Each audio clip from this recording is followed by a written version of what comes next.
Welcome into another edition of Let's Bet It. I'm Alex Glaze, joined by Jared Smith and Mark Zinno. Boys, how we feeling? When Lauren's away, the boys will play. That's what I'm. Saturdays are for the boys. Yes, they are. The That they certainly are. Man. So how are we doing this morning? After a Doing great good, Mark. night, I know you want to. We finally got a chirp great right game. off the top. I'll give you an opportunity. Go ahead. Oh Go ahead, gosh. Chirp. Zinno wants to chirp. I chirp about what? I mean, if you probably should have played some, regal music on the way in, for the NRFI King as he enters the room. That's right. NRFI King I forgot. has entered Hold the on. chat. I have this. This is the best I can do. How's that? Ooh, there you go. Thank you. go. As long as it makes us all money, we're good. Yes. And I'm the NRFI King, and Glaze is the Chalk King. So there you go.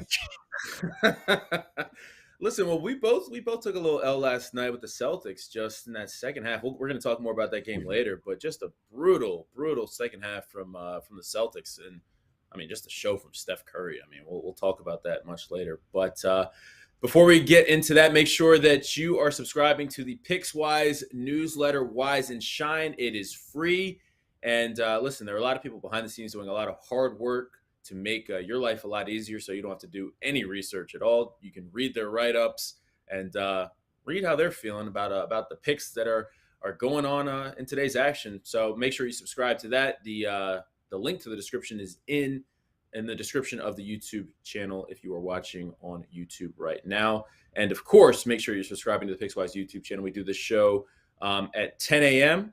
and make sure that you are downloading the Pickswise app as well, so you stay up to date with all of the latest picks and mega parlays and same game parlays that we're giving out. Because listen, people behind the scenes, they are cooking up some winners, and if you're tailing a lot of them, you're making some decent money here. So make sure you're subscribing to all of our great content. A lot to get to on today's show. We are going to start things with Better Up, get into the ice as the Rangers look to avoid elimination, and we know how the Rangers do in these kinds of games, but feel like we're going to be taking the other side in this one. We're going to talk some NBA as we get ready for Game 5 with the series tied at 2 games apiece, and then finish things off with our plays of the day. So without further ado, boys, let's bet it. And let's start with Better Up. Let's start with baseball. And of course, we're going to start. Let's start with the what do you call yourself? The NRFI King? The YRFI King? What do you call yourself? He's a NRFI The NRFI King. King. He likes the NRFI. I'm the YRFI King. I had a great day with the YRFIs yesterday. I went 3-0. So maybe I am more partial to the NRFI. I'm a big fan of defense. It's the military guy in me. So you called me chalky, but you like the NRFIs, which are usually like around like minus 130. But I'm the chalky guy. Okay, I'm just trying to figure out how this works. Oh, no. Hold on a second there, hero. Okay. I have had a steadfast rule, and you guys know this, about the price I'm going to pay on either a NRFI or a YRFI. Jared, we've talked about this ad nauseum. Yeah. And if you look at the 2 plays I have today, we ain't paying no juice. We're near even money. This is all about the system that works in our favor here, boys. Okay. I don't mind it. Let's get to it. Yesterday, yes run first inning. The YRFI 9-6. Jared, you said you went 3-0 yesterday. Yeah, and they were all even odds. One of them was plus 110. So I had a good day betting the YRFIs yesterday. All right, well, let's start with you, Jared. What are you looking at today on your baseball card? Yeah, I'll be honest. I think when I look at teams' offenses first, these are 2 teams that immediately stand out to me every day on the YRFI just because of how good the top of their lineups are, and it's the Mets and the Angels. Now let's go to the pitcher side. Carlos Carrasco, who has been very good to the NRFI this year, 9-2, but both of those blips on the radar, the 2 times he has allowed a run in the first inning, they both have come on the road. Solid overall numbers. As we said, 9-2 to the NRFI this year. That means his first inning numbers are pretty good. But when I look at the home road splits for Carrasco, and we're going to talk about him a little bit more at length in a minute, 4.45 ERA on the road, 2.78 at home. Anytime he's on the road, he's a good spot to fade. Michael Lorenzen is just an absolute gas can. He is actually under 500 on the NRFI this year. His yes run first inning is 5-4. And his numbers in that inning are just awful. A 342 batting average against, a 2.0 whip. That means for every first inning he pitches, he's averaging 2 base runners and a FIP over 6, walk rate over 10%. I mean, Lorenzen is the definition of a gas can. And I talked to you about these offenses. The Mets have the 3rd highest scoring rate in baseball in the first inning this year at over 38%. The average is right around 28%, and the Angels not too far behind at 35%. And oh, by the way, pretty sure Mike Trout's going to be back in the lineup tonight. That's why we've seen some line movement towards the Angels this morning. You get Nimmo, Lindor, Alonso, Ohtani, Rendon, Trout. I mean, I just love these 2 lineups for yes-run first innings at the top. And even odds at MGM, I feel like is a really fair price for this one. So we'll go Mets, Angels, late night. We're going to be staying up late, but, we don't have to wait a few minutes for the first inning. But we are going to go yes at even odds. I'm going to go yes. Hold on. Before you get to your negative Nancy Nerfies, I want to give out my YRFI for that. Listen, because this is rare. This is rare that I give out a Nerfy. Yeah, you don't dabble in this market. I don't do this. He does not. But I'm looking at this Blue Jays Tigers game, right? And I'm looking at the Tigers starter Bo Brisky. Has given up a run in each of his last two of his last 4 starts. Can't talk this morning; it's too early for me. But he gave those runs up to the Yankees and the Rays, right? Those are 2 teams that rank in the top 10 of first run scoring. So I'm not really sure if I can buy into that narrative just on itself, right? Because then Brisky also hasn't faced anyone in this Blue Jays lineup, which is obviously an advantage for him, regardless of what you think about him as a pitcher. But I'm looking at Kevin Gausman, and for as great as he was at the start of the season, he's been kind of sketchy lately, and has given up a run in the first inning in 3 of his last 4 starts. For as bad as this Tigers lineup is, I think it's worth a stab at plus 104 that there's going to be a run scored in this first inning. Because Brisky. What do you think about Brisky, Jared? You know more about him than I do, but I'm looking at that Blue Jays lineup, and I'm telling you, he's not going to get through them that easily. So I think it's worth a stab at plus 104. His first inning numbers aren't good. I've got him now because I give out that sheet every morning. 303 batting average against, a 163 whip, and an 8.13 FIP in the first inning for the Brisket boy this year. So not good. Plus 104. All right, now let's get to Mr. Chalky. What do you like? I really do like some brisket. This brisket is quite delicious. I know. Now I want brisket for lunch. Now I want some brisket. Blaze, listen, I'll tell you this much, and I'm actually, it's not a direct, crossfire on the game with Toronto and Detroit. So I'll get into that in a minute. But, the logic he uses right there in taking the plus money play, because it's juice so heavy the other way. I mean, that's what you take advantage of, and that's how you make money off Nerfies and YRFIs, is looking for those spots and those opportunities. So I don't hate it. I personally don't like the matchups and the numbers there where they are, but I certainly believe the process that you're using there as something that is solid. All right, my one of my Nerfies today is between the Arizona Diamondbacks and the Philadelphia Phillies. Now, there's some liability here going into this thing, but it's not with Zach Wheeler, who's only been scored on once in the first inning this entire season. That was against the Mets. There was actually an error that led to the run, so I don't even know if it would have happened. But in 10 starts, he's faced 3 top 10 teams in first inning run scored percentage in the Mets, the Dodgers, and the Angels. He shut them all out. So no real concerns about the Phillies, especially since Arizona is 25th overall in first inning run scored percentage, and they have the 4th lowest run scored percentage on the road at just 16% of the time. So I think that takes care of that part of the equation. Let's flip the script here to Philadelphia against Madison Bumgarner. Philadelphia is 15th in Major League Baseball in first inning run scored percentage at 29%. Hold that thought here for a second, because Madison Bumgarner has been scored on in the first inning in 5 of his 12 starts this year.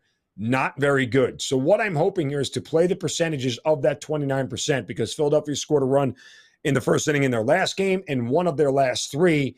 That gets me to 33%. If the math works out in my favor, coming back down underneath 33% here, back to Philadelphia's 29% on the year, should get us home. I trust Bumgarner as a starter enough, and his stuff. His numbers aren't bad. His ERA is very respectable. He doesn't have a high whip. It's 1.2. It's not terrible. It's not great.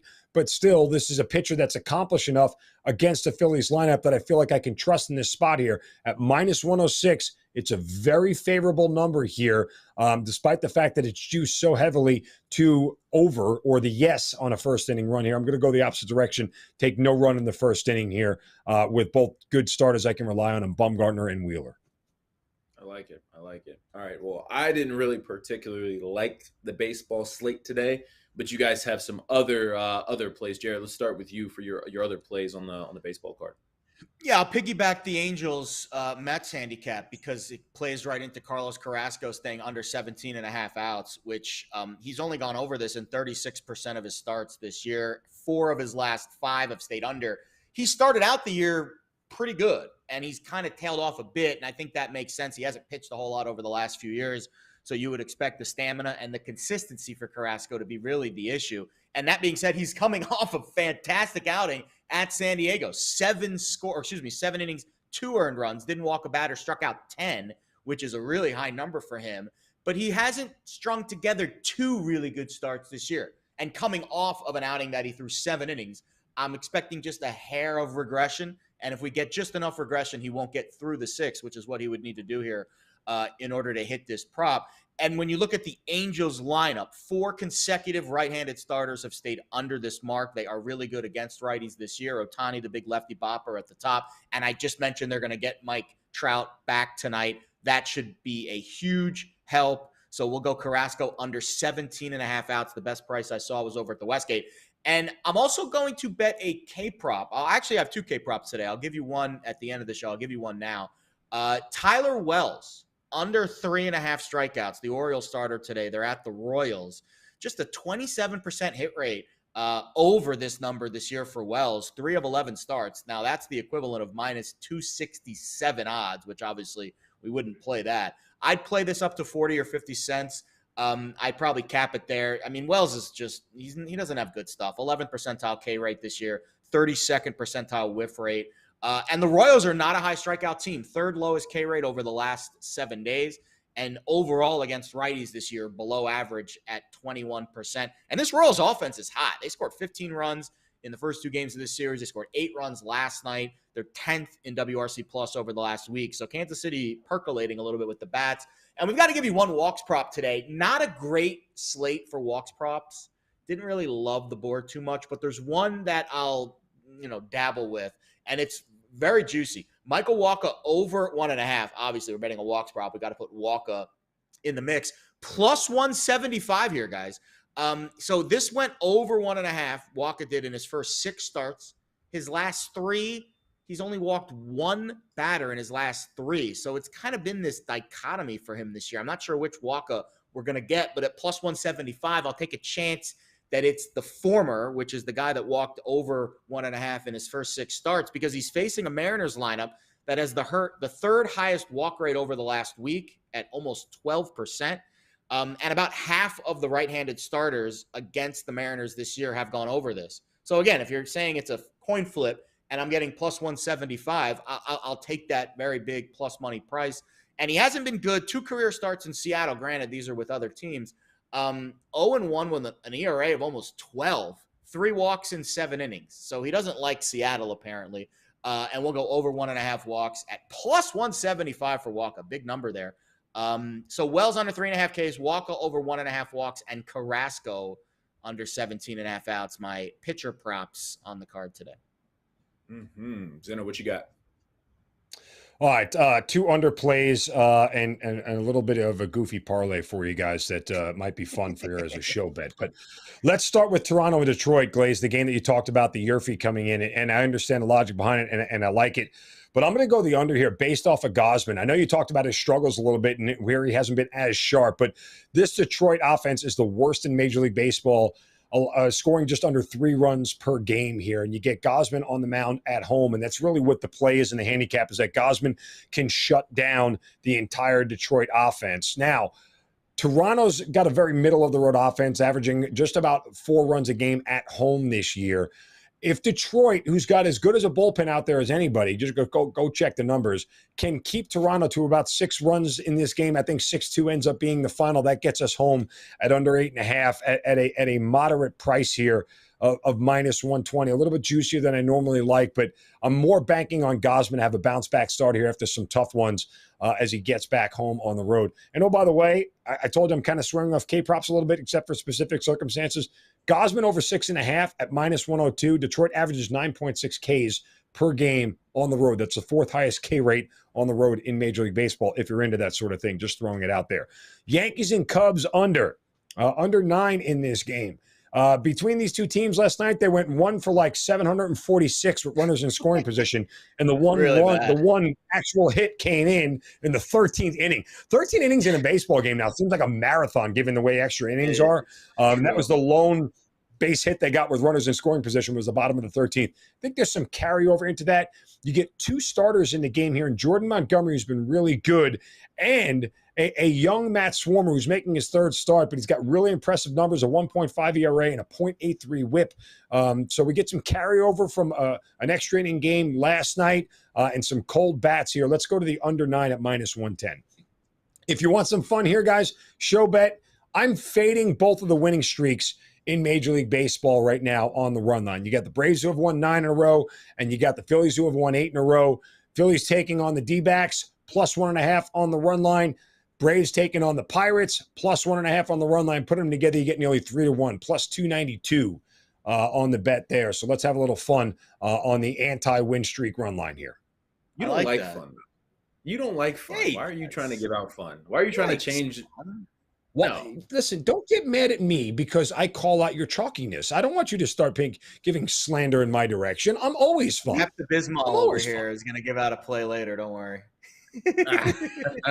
All right. Well, let's get right to it since we're going to talk some chalk. Let's get to the hockey game. Let's get to the NHL. Yeah, this is the chalk of the night right here. This is the chalk of the night, right? But it feels like you're calling me out for chalk of the night, but I think we're all on the same side here with this. I'm not backing the Lightning tonight. I'm not betting on this Lightning team. I'm dying. I'm going down with my Rangers ship, but that's a personal thing. You guys, is there a way that this is your pride talk? Is there a way we can put Jared's right up on the bottom? Can we put Jared's right up on the show notes on the bottom of the screen right now for everybody to see? Is that possible? Can we just do that for a goof? Because that's Jared's handicap of the game. I'm not going to say it. I'll let you guys do it. But yeah, this is personal. It involves a word that we can't use on the air. Sometimes I get a little vulgar in the show notes. Peek behind the curtain. Hilarious. All right, well, so let's talk about this game, guys, because listen, it really feels like the Lightning have just flipped the switch after the first 2 games, after dropping the first 2 games of this series. I just don't see how the Rangers can win this one on the road today. Just so Zeno, I'll let you get first crack at it. What are your thoughts on the game, and what is your play for this game? Well, look, or do you have the trend in Vasilevsky in game clinchers over the last 2.5 years of postseason play since 2020, and the Lightning have won back-to-back cups. You ready for this, guys? 0.7 goals against average, a 97.4 save percentage, and 6 shutouts. I'm not stepping in front of that train. It's Tampa Bay or a pass for me. And why? Glaze, here's the reason why I get the play on the money line. Like, you're not going to lay minus 190, and I guarantee you. It's not a money line play. It's a regulation money line play. No. I understand that. I'm saying right now the Tampa Bay money line is at minus 190. If you just want to take the straight money line, and you're not going to do that, and I guarantee you it's probably going to be at minus 200 by the time they drop the puck tonight. So that's not amenable. The 3-way money line for you is amenable. The problem is for me with the 3-way money line in general, there's more outcomes that aren't in your favor than are.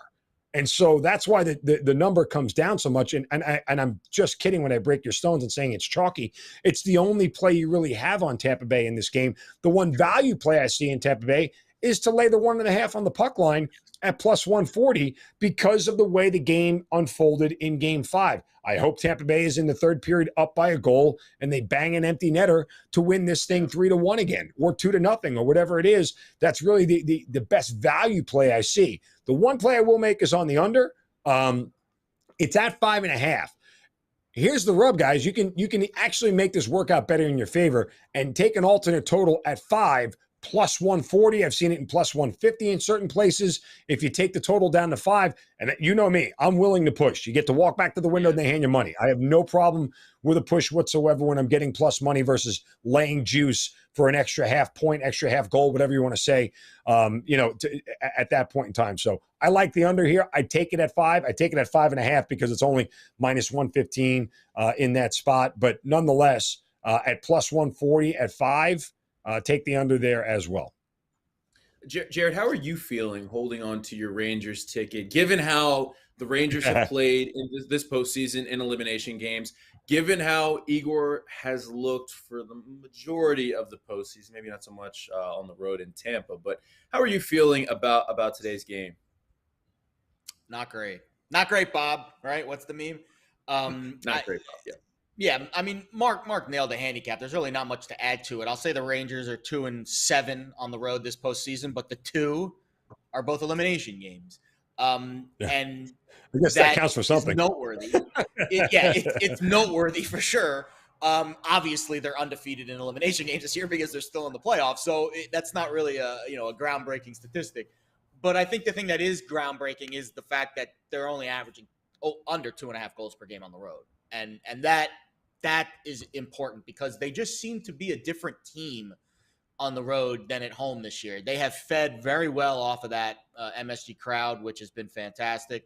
It didn't get them across the finish line the other night, and now they're going to be in hostile territory today. On the other side, the Lightning have been fantastic, 6-1 at home in the postseason. They're averaging nearly 4 goals per game, and they're giving up almost just over 2.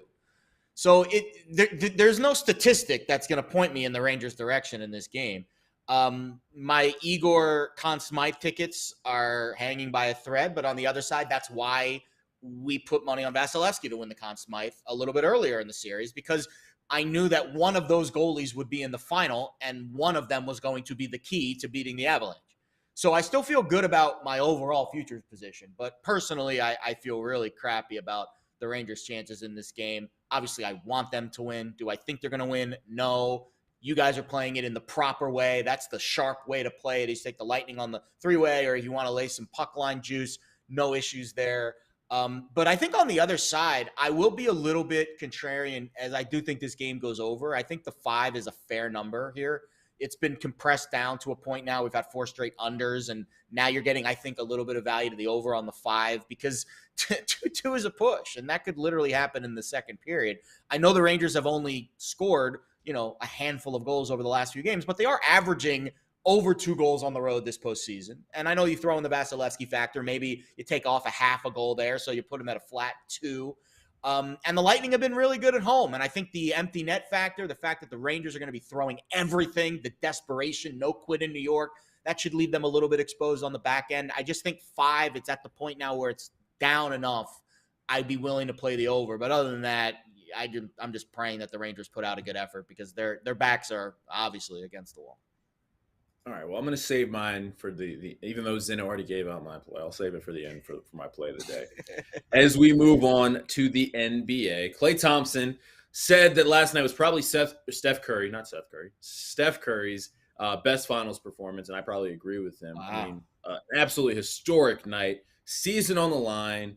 Proved why he's an all-time great. 43 points and 10 rebounds. His 7th career 7 3-point game in the finals, which is just incredible. The Warriors win the game because Steph just wasn't going to lose that game, and now the series is tied at 2. So just general thoughts on the game. Zeno, I'll start with you. Boston's bugaboo is the turnovers. I mean, the number is 15. When they have 15 turnovers or more this postseason, they're 1-6 straight up. 14 or less, they are 13-2. I mean, it's that simple. They've got to take care of the basketball. And the problem is in handicapping this going forward, turnovers aren't predictive, right? I don't know when they're going to lose a ball out of bounds. I don't know when someone's going to step in and swat it away. It's hard to figure out what is going to be able to limit turnovers versus what isn't. The only thing I would say, and where my lean on Boston is in Game 5 and taking the points, is just that they're not getting a ton of help, Golden State, on any regular basis, other than Steph. I actually played Steph's under point total last night. I think I shot that to you guys in the group text thread because I just figured, listen, my logic is the knee injury. They were saying he was fine. And usually when you hear that, there's just a guy is going to grit it out. And at one point I figured Boston would turn around and go, okay, I'm going to force these other guys to beat us. I'm just not going to let Steph do it after 3 consecutive 30-point games, which now if they don't do in game 5 is just maniacal derelict coaching at this point. Like, just double team Steph and force somebody else on that team to beat you, because I don't think that there's enough secondary scoring that I trust, particularly Draymond, who's like 6 for 26 Draymond is shooting in this series. And he's not supposed to be like a great shooter, but you got to do better than 6 for 26. So that's my initial lean, is on the Celtics and taking the points, even though the spread has not mattered at any game in this series. The outright winner has won and or covered the game. So the spread hasn't come into this thing here.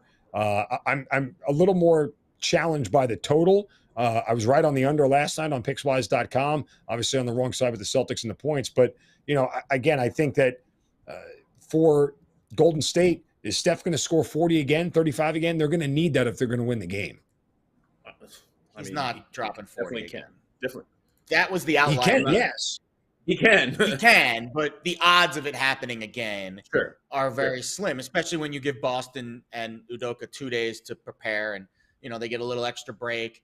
Robert Williams will get a chance to rest up. That is very important. He was so impactful in this game. His status on Monday night is going to be huge.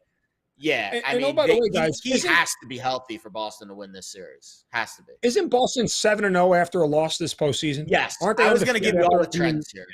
Okay, go ahead. Sorry about that. The trends in this game are, in this series and in the finals and in the NBA, are ridiculous. So you just mentioned it. Boston 7-0 straight up ATS in the playoffs after a loss. 27-11 this season straight up after a loss. After a double-digit loss, 5-0 straight up against the spread, average margin of victory over 16. And then you mentioned it, the spread not being a factor. The spread hasn't been a factor in the finals in like 8 years. With the spread 6 or less, which every game in this series, every game in most of the finals are 6 or less, just because the teams are good and those are tight lines. 66-0-1, the winner of the game covering the spread. It's insane. In this postseason, 25 consecutive games the winner has covered. The last winner not to cover was the Warriors way back against the Grizzlies when the spread was like 9 and they won by, I think, 3 or 4. If you like Boston, and Alex, I know you do, don't even worry about the spread. Just bet the money line and feel confident, because the trend is like a 90% trend in the playoffs, and it's 100% trend in the finals when the spread is less than 6. It's insane. And if the Celtics cover this game, I feel very, very confident that they are going to win. Yeah. Well, last night in the group chat, I just want to kind of peel back the curtain a little bit for the people. Zeno said that he feels like the series just swung heavily in the Warriors' favor, and he's right. The Warriors are now minus 130. You can find some minus 150s even to win the finals. And Steph Curry now minus 160 for Finals MVP.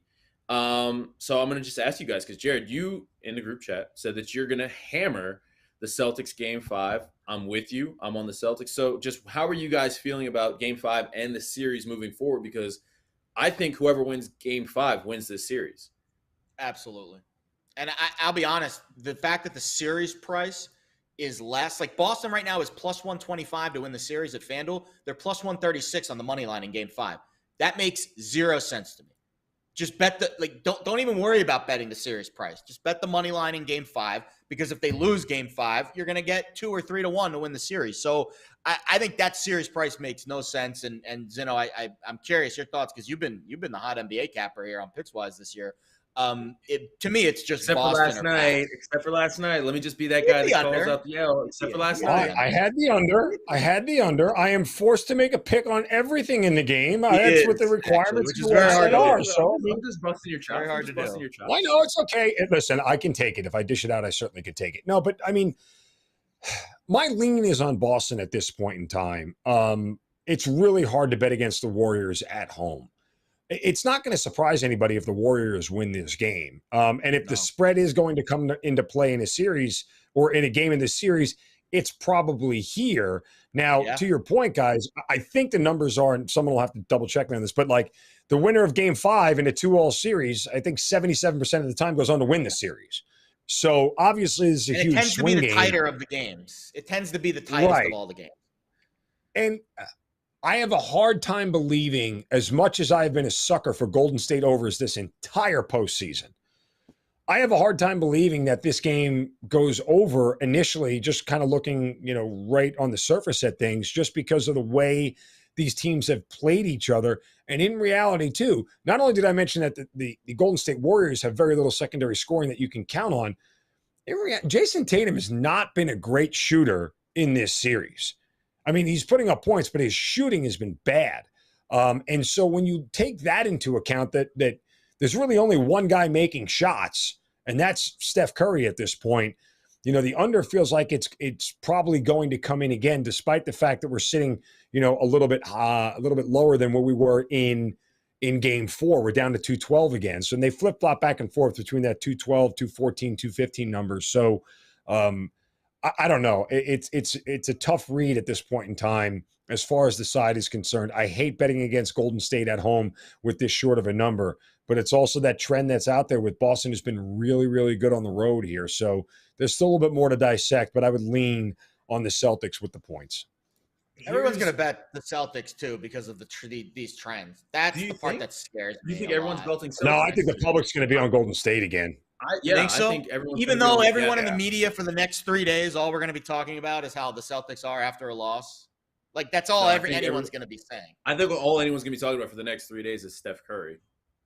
And that's fair, and maybe that balances it out a little. And how bad Draymond Green has been playing, and his podcast. Yeah. I think those are going to be the talking points for the next couple of days. And Clay not really showing up. Game 5, Clay, which is interesting. We'll get to that later on maybe on Monday. We'll talk about. Yeah, Justin makes a good point. How about we give Andrew Wiggins some love, your boy? I mean, you've been on him, AG, to talk MVP, and you get a number like 16 rebounds in one game. And he's not going to win the MVP. It's going to. But here's the thing, but you get love for that. Yeah, you can't compete with Steph, but you definitely deserve a shout for Andrew Wiggins, who had arguably the best game of his career last night. I mean, in a finals game to drop 16 boards like that and to be good off the dribble and be that extra scoring punch. I mean, he's been fantastic in this series, no doubt. They need somebody, but I want to talk about one guy while we're talking MVP for a second here, because we're talking so much about Boston, right? My logic is telling me that if Boston wins Game 5, it has to almost be just like Steph took over Game 4, right? It has to be a Jason Tatum game, right? So when we're looking at MVP odds, Jason Tatum plus 200 right now. He was plus 185 at the start of the season. If you think the Celtics can win Game 5, can I convince you all to back Jason Tatum at plus 200 for MVP? Because I think it's got to be Tatum. Mark, what do you think? Do you think Jay? I mean, I like the angle. Also, yeah, you can also the reason I like the angle is because the series price is plus 125. So you're getting, if you can pick the right guy, you're getting some value there with the Celtics MVP guys, if it's Brown or if it's Tatum. I'm kind of leaning Brown right now at plus 650. Yeah, right? I mean, he's looked kind of better. Jaylen Brown has had a better series than Jason Tatum to this point. He's been a better – like what you would need for Jason Tatum, what you're betting on is not only a huge Game 5, but he has either back-to-back games or 3 games if needed where he is the lone star on the Celtics for 3 consecutive games. And that puts you in a stratosphere elevated of very few guys who had a 3-game stretch in the finals like that. It's the LeBron, it's MJ, it's – Kobe kind of, stretch runs of games in the finals that are just really, really hard to duplicate. And I don't think I feel like I'm getting long enough odds at 2-1 for me to back that sort of proposition for Jason Tatum. If you were sitting here maybe 450, or I was getting Jaylen Brown type odds at, what was it again, Glaze, at Jaylen Brown? Plus what? I think is what I saw. Plus 650. Yeah, if I was getting that. Making an argument, that's definitely, that's solid. Good bet. That's solid right there. Yeah. Yeah. I would go all over Brown at plus 650. He's been the better, more consistent player in this series. Here's Brown's numbers in the series. He's averaging 22 points per game, 7 rebounds, and nearly 4 assists. And Tatum's in that vicinity too. But what's the again, shooting you're percentage? betting plus the shooting percentage. That's a good question. Hold on one second. Shooting percentage for Jaylen Brown in the series.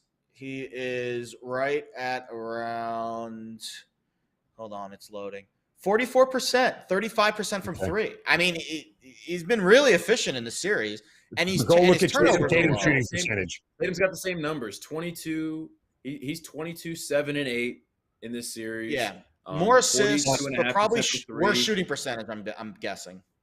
He's got a worse shooting percentage. 33% shooting that's percentage. That's he's been horrible. So it's a coin flip between the two guys, and you're getting a much better price on Jaylen Brown. I mean, I think the decision. I don't even think it's that much of a coin flip, guys. To be honest with you, without monster games from Tatum down the stretch, I don't think it's. I think. And you can always come off of that. You know, you can bet Brown plus 650, and then you can bet Tatum's over points in Game 6, Game 7 when the deciding game happens. And mini hedge there. Yeah, you can always passively hedge it. You might get both. They both could have a great Game 7. And then you get across the finish line. I think if you're picking one guy in the MVP market right now, very easy decision. It's either Jaylen Brown or it's nobody. Yep. Completely agree. All right, Jared, before we get into our plays of the day, let's talk a little Canadian Open because you are adding to your golf cart, or you added to your golf cart this morning. Yeah, I threw a little half-unit nugget here on Shane Lowry at 12-1. Listen, this RBC is a really good sweat right now. You've got Rory, you've got Fitzpatrick, you've got Burns, you've got Scheffler, you've got Lowry, all within a handful of shots of the lead. Those are 5 of the best golfers on the planet right now in terms of how they've done this year. And Lowry at 12-1 is the best price out of all of them. So, again, you got a lot of fluff on the board. Right now, we got Justin Thomas, Justin Thomas is within 5, so he's within striking distance. JT's on the first page. So is Tony Finau. Harold Varner had a nice little stretch on Thursday, shot 65. So, and again, the U.S. Open is next week. So it's a good time to start brushing up on your golf game heading into this weekend. And we will be on top of it this weekend. Also, the Belmonts today. Any ponies for you gents this afternoon? I see some 3-stars for ponies on the side. Hold on. Let's run it back with Rich Strike here at 7-2. And I'll tell you why. Okay.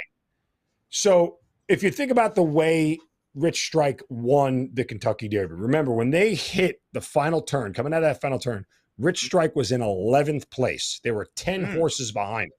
That's a 1.25 mile track in the Kentucky Derby, at which point in time that horse sprinted out for the last, 3 furlongs and was able to take the lead and run it. He doesn't run in the Preakness. Why? Because the Preakness is 1 mile and 3/16, which is shorter than 1.25 miles. If he runs that same race at Pimlico, guess what? He doesn't win because that extra furlong that he missed, he didn't have the lead in.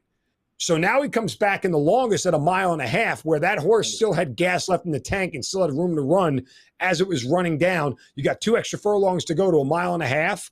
It's not a bad bet, despite the fact that Rich Strike, not an 80-1, but still, I think the third favorite right now as we sit here. It's probably going to change and get closer to the top favorite as you get closer to post, which kind of sucks in horse racing. For those of you who don't know, whatever it closes at is what you get. You don't get it when you bet it.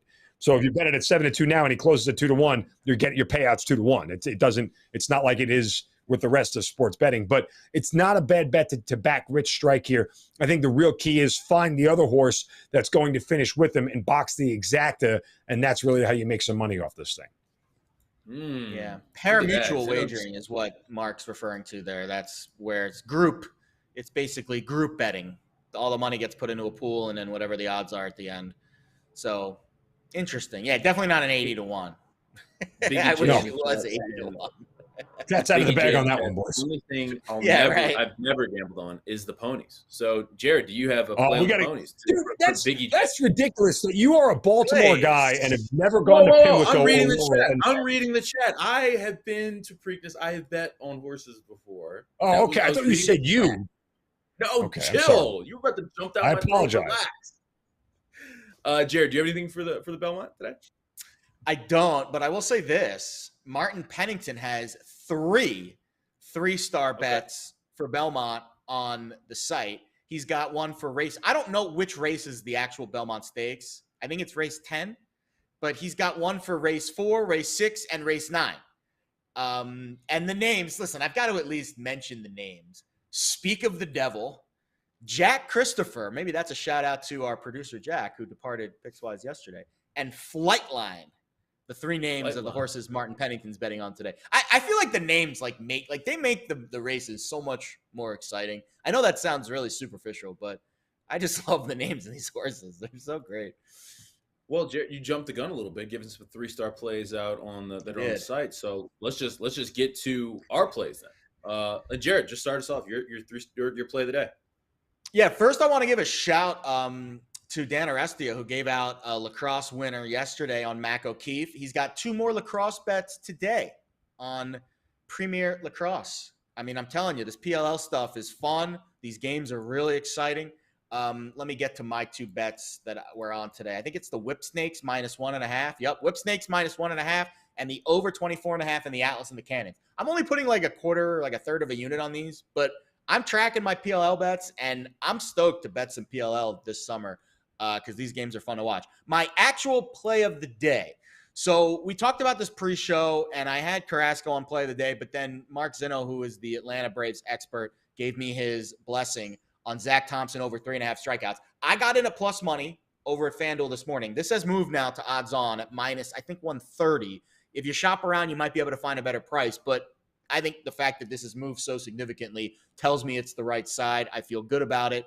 Probably up to around minus 130. Thompson's trending up. His stuff has looked really good of late. 4 strikeouts in each of his last 2 starts, coming off 5 shutout innings against the Diamondbacks. He's got a higher K per 9 on the road this season, almost 9 strikeouts per 9 inning, basically 1 per inning, than he does at home, which is 6. So I don't know what it is about getting out of PNC Park, but he's been much better. His stuff's been much better on the road this year. And strong career numbers against the Braves. How about this? Just 7 hits allowed in 40 plate appearances and a 30% K rate. He's got 3 strikeouts against Swanson in 5 PAs, 2 against Albies in 6, and he struck out Acuna once in 6 plate appearances. And here's the cherry on top of this one, and it's always seems to be the case with the Braves. Highest strikeout rate in the league against righties, and that's consistent with what they've done over the last few weeks, which is right at around 26%, well above the major league average, which is about 22%. So Zach Thompson, very low number, over 3.5 strikeouts. I'm grading this one at plus money. You probably can find it up to minus 130. That's where I'd play it. And Thompson, I think, is going to be in for a good start today against Atlanta. Zeno, what you got? Got to try to retain my NRFI King crown here as we do another NRFI between the Yankees and the Cubs. Now, look, this is a spot here, and I look for this often where you have 2 teams that trend to the YRFI and then go bet the NRFI at a much better price here at minus 102. Yankees tied for 8th overall in first inning run scored percentage. Cubs number 1 team in Major League Baseball right now in first inning run scored percentage. However, the Yankees are down to just 25% in the first inning run scored percentage at home this year. They're near 40% on the road. Let's look at the starters in this game here. Jordan Montgomery starting for the Yankees. He's been touched up just twice in 11 starts in the first inning this year. Once in the opening start against Boston, and then all the way back on May 14th against the Chicago White Sox. He's got a 101 whip. He's allowed just 10 walks in 60 innings. Going for the Chicago Cubs, Matt Swarmer, making his 3rd start. He has been really effective to start at 1.5 ERA, a .83 whip. The Yankees are also the number 1 team in Major League Baseball in opponent first inning run scored percentage at just 15.5%. I talked earlier about playing the under in this game. You get the lag and the lack of offense from the game last night. I think a little bit of that carries over here. Get me through the first inning at Yankee Stadium between the Cubs and the Yankees, and a no-run first inning at minus 102. All right. And I'm going to finish things off with the Lightning 3-way money line, minus 115. We talked about this earlier. After those first 2 games, it really feels like the Lightning have just flipped a switch. I mean, the Rangers outscored the Lightning 9-4 in those first 2 games and been outscored 10-4 in the last 3 games of this series. Tampa Bay's been really impressive at home, outscoring the Rangers 7-3. The Rangers, I mean, let's just get straight to it. They need Igor Shesterkin to be lights out if they're going to have a shot in this game, right? Has a 92.7 save percentage on the road in this series, but has given up 7 goals in those 2 games. My biggest concern when I'm looking at the Rangers is their offense. Their offense just stalled out. 4 goals in the last 3 games. I think the Rangers are just out of gas. I think this series ends tonight. So I'm going with the Lightning in the 3-way money line. Zeno, I know that you like that puck line. I like the puck line as well, but I just need to see the ball go through the hoop. I just need to see one go through. And I'm trying. Am I on the streak, Jared? Hold on. Am I on back-to-back play of the days?